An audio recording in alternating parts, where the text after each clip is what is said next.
السلام علیکم عزتمن ډېر دردونکې خبر یو ځل بیا په چارسده کې اویس ماشوم ډېر سخت بې درده سره قتل شوی دی او تر اوسه پورې د دې قاتلان نه دي معلوم شوي چې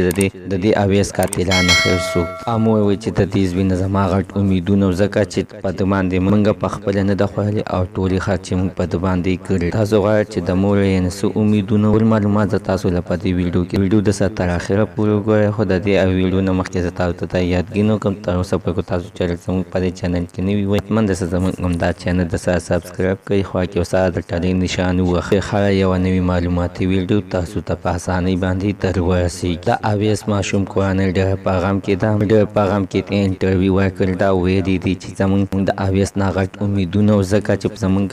غریبي به مو دا د بختور شاهي د اویس د پلار مرګوی راواغستو او د پېښور په اسلامي کالج کې داخل کړو دکې د وجې نه چې ویل چې زه د ده نه ډاکټر سازه او څه به ترې نه ساز شي او الله تعالی به په موږ باندې به ښه ورځې راولي د اویس بل ور هم ورسره پلار مور امیدونه دغه چې د هغه نه دي انجینر ساز شي او د اویس نه دی ډاکټر ساز شي خو د کلو خلکو مې ویلی چې اویس یو ایماندار خلک و په